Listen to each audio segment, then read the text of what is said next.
ओम शांति। अव्यक्त मुरली 30/1/1985। यह सूर्य आपका भोजन तैयार करेगा। यह जल इत्र फुलेल का कार्य करेगा। जैसे जड़ी बूटियां होने के कारण जल में नेचुरल खुशबू होगी, जैसे यहाँ दूध शक्ति देता है, ऐसे वहाँ का जल ही शक्तिशाली होगा, स्वच्छ होगा। इसलिए कहते हैं दूध की नदियाँ बहती हैं। सब अभी से खुश हो गए हैं ना। ऐसे ही ये पृथ्वी ऐसे श्रेष्ठ फल देगी जो जिस भी भिन्न भिन्न टेस्ट के चाहते हैं, उस टेस्ट का फल आपके आगे हाजिर होगा। ये नमक नहीं होगा, चीनी भी नहीं होगी। जैसे अभी खटाई के लिए टमाटर है तो बना बनाया है ना, खटाई आ जाती है ना। ऐसे जो आपको टेस्ट चाहिए उसके फल होंगे।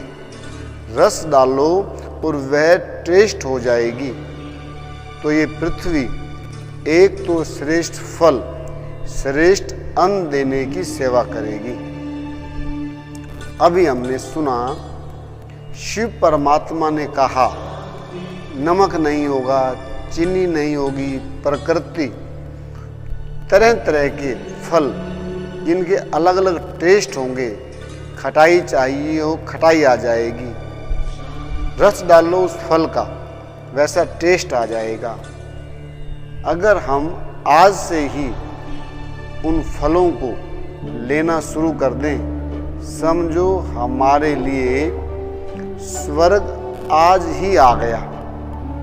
प्रकृति के कुछ नियम हैं। ये शरीर प्रकृति का बनाया हुआ है। ये शरीर मुझ आत्मा की कार है। मैं इसका ड्राइवर मालिक हूँ। इस कार में होने वाली खराबी का परिणाम मुझ आत्मा को ही भुगतना पड़ेगा। इस कार को टाटा, बिरला, फोर्ड या हुंडई की कंपनी ने नहीं बनाया है, जो उनके द्वारा बनाए हुए सर्विस स्टेशन या मल्टी स्पेशलिस्ट अस्पतालों में इसे ठीक किया जा सके। ये शरीर रूपी कार प्रकृति की बनाई हुई है। प्रकृति के 5 तत्वों से बनी है। प्रकृति इसकी माँ है। रचयिता माँ ने इसके संचालन, मरम्मत के लिए सब व्यवस्थाएं की हैं। प्रकृति शक्तिमान है, समझदार है। इसका आयोजन अद्भुत है। बच्चे के जन्मते ही उसके शरीर की वृद्धि, विकास और रख रखाव के लिए माँ के आंचल में दूध की व्यवस्था कर दी है। क्योंकि नवजात बच्चे के दांत नहीं जो चबाया जाने वाला भोजन ले सके, और जब दांत आते तो प्रकृति माँ के आंचल से दूध समेट लेती है। फिर जब दूसरा बच्चा जन्म लेता है तब माँ के आंचल में पुनः दूध प्रकट हो जाता है। परंतु अब ये दूध पहले वाले बच्चे के लिए नहीं है, उसके छोटे भाई के लिए है। कितनी अद्भुत व्यवस्था है। जरूरत है इन प्राकृतिक व्यवस्थाओं को समझने की, विश्वास करने की, अपनाने की। ये विश्व नाटक सुसंचालित है। इसमें कुछ भी आकस्मिक घटना नहीं है। सभी घटनाएं नियमबद्ध रूप से घटित हो रही हैं। हर घटना के पीछे कारण है। भगवान कोई भी दोष अपने ऊपर नहीं लेता। हर एक व्यक्ति अपने ही कर्मों का फल भोग रहा है।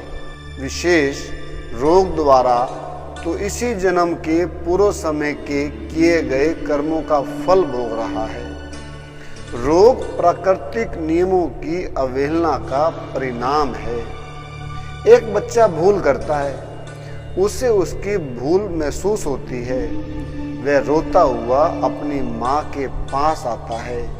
माँ का हृदय विशाल सागर की तरह है। वह अपने बच्चे को, अपनी रचना को रोते हुए, दुखी होते हुए, तड़पते हुए नहीं देख सकती। वह उस बच्चे को अपनी छाती से चिपका लेती है, उसके सिर पर हाथ घुमाती है, उसके बालों को, गालों को सहलाती है, उसे रोना बंद कराती है। फिर उससे पूछती है, बेटा क्या हुआ, क्यों रो रहा है? बच्चा माँ की आंखों में देखता है जैसे कि आंखों से ही माफी मांग रहा हो। माँ की आंखों में उसे विश्वास दिखाई देता है, माँ की गोद में उसे सुरक्षा दिखाई देती है, माँ के हाथों में उसे अपना स्वर्णिम भविष्य दिखाई देता है। माँ की ममता उसे अपनी की हुई भूलों का गम भी भुला देती है। वह माँ को अपनी तोतली भाषा में कहता है, मम्मा मम्मा, मेरे से ये फूलदान टूट गया। और इतना कहते ही वह नजरें झुका लेता है। फिर उसकी सूरत रोने जैसी हो जाती है, फिर थोड़ा भय पैदा हो जाता है, परंतु उसकी सच्चाई, सफाई, ईमानदारी और मात्र प्रेम को देख माँ गदगद हो जाती है। वह उसे माफ कर देती है। वह कहती है, बेटा कोई बात नहीं, वह तो पहले से ही थोड़ा टूटा हुआ था, हम बाजार में जाएंगे तो नया लाएंगे, आगे से ध्यान रखना। वह उसे हिम्मत दिलाती है, प्रेम से सिखाती है, और समझदार बच्चा एक बार की हुई भूल पुनः नहीं दोहराता है। इसी प्रकार आत्मा के पिता परमात्मा है। विकारों के वशीभूत आत्मा को, अनेक विकर्म किए हुई आत्मा को, अनेक पाप कर्म किए हुई आत्मा को परिणाम स्वरूप दुख, भय, चिंता ने आ घेरा। चारों तरफ अंधकार ही अंधकार, डर ही डर।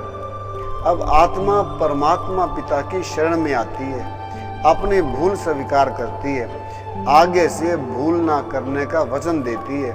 दयालु, कृपालु, क्षमा के सागर भोलेनाथ शिव बाबा उसकी भूलों को माफ कर देते हैं। कहते हैं, बीती सो बीती, पास्ट इज पास्ट, भूतकाल को भूल जाओ। अब तुम मेरी शरण में आए हो, अब तुम निश्चिंत हो जाओ। अब आगे से मेरे बताए हुए रास्ते पर चलो, नियम मर्यादाओं को पालन करो, सिर्फ मुझे याद करो तो मैं तुम्हारे सभी पापों को नष्ट कर दूंगा और भविष्य में तुम्हें दिव्य जीवन प्रदान करूंगा, स्वर्ग का सुख दूंगा। ओम शांति।